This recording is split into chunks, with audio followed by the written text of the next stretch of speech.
Okay, so today we're going to unpack a story that is honestly almost unbelievable. We're talking about how a simple, silly viral trend involving a banana is sending these massive multi-trillion-dollar ripple effects across the entire AI industry. Let's get into exactly how a single piece of fruit kicked off this insane chain reaction. I know, it sounds like a riddle, right? But that is literally what happened. A piece of digital fruit somehow managed to topple the reigning champion of consumer AI. The big question is, how on earth did that happen? So this whole thing didn't start in some stuffy boardroom or a secret lab. Nope. It started, like so many things do these days, on social media, with a simple viral image. And this seemingly goofy trend just set off a chain reaction that I don't think anyone saw coming. And what was the very first, most immediate result of all this? This. For the very first time, Google's Gemini app shot straight to the #1 spot in the App Store. Now, to really get how huge this is, you gotta remember, ChatGPT has had a complete stranglehold on that #1 spot since it came out. So Gemini didn't just climb the charts, it actually dethroned the king. For Google, this was a massive, massive signal that its AI strategy was finally paying off with real people. So what is this trend anyway? People are calling it Nano Banana.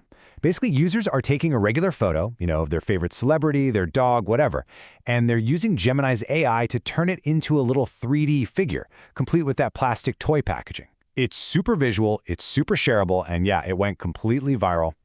And the impact? It was absolutely staggering. The vice president for the Gemini app said they added 13 million first-time users in just 4 days. The trend totally caught fire, especially in India, and it drove this huge new wave of downloads. And this just perfectly explains why it worked so well. Like Hanlon of Fractal MCP says, these visual trends are just incredibly powerful. I mean, we saw the exact same thing happen when ChatGPT's image generator was being used for that Studio Ghibli animation trend. Visuals get people excited and drive adoption in a way that, a simple text prompt just can't. Okay, so this wasn't just some silly viral trend that stayed on social media. Nope. The shockwaves from this thing hit the financial markets, turning a simple meme into a staggering multi-trillion-dollar corporate turnaround. The comeback for Google here has been nothing short of dramatic. I mean, think about it. Just 18 months ago, Google's AI was kind of a joke. Infamous for bizarre mistakes, remember the whole glue on pizza thing? The stock was down, but since then, its valuation has literally doubled. And the result of all this? Well, for the very first time ever, Google's valuation blew past the $3 trillion mark. And that's not just a number on a screen, it's a massive vote of confidence from the market in Google's entire AI strategy. And it's not just us saying it.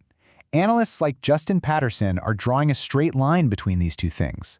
The logic is, hey, if Gemini can hold on to that top spot, it proves it's a powerful product on its own, one that actually helps Google's core search business instead of just eating into it. You can bet this success is also putting Google's competitors in a really tough spot.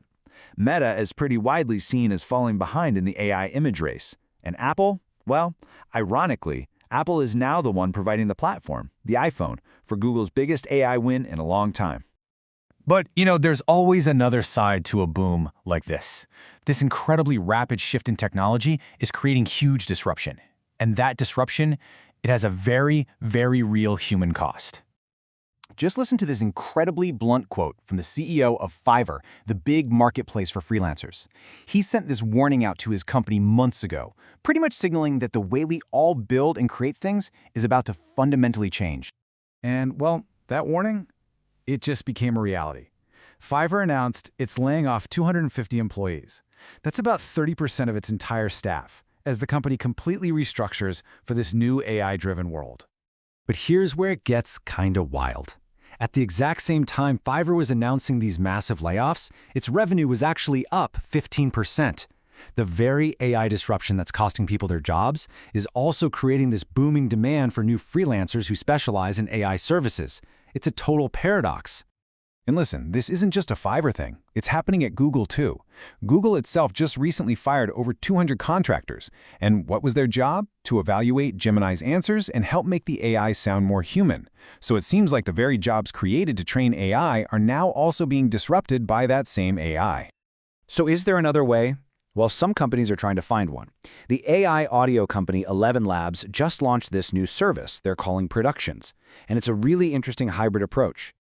So here's how it works. It's a true hybrid model. The AI does all the heavy lifting, generating the first pass of the audio. But then a human producer comes in to polish it, to verify it, making sure the final product is actually production ready. It's a model that intentionally keeps a human in the loop to add that final, crucial layer of quality. And all of this, the memes, the money, the layoffs, it's all leading to one final and maybe the most important battlefield of them all, the fight for the future of search itself and for how we all get our information.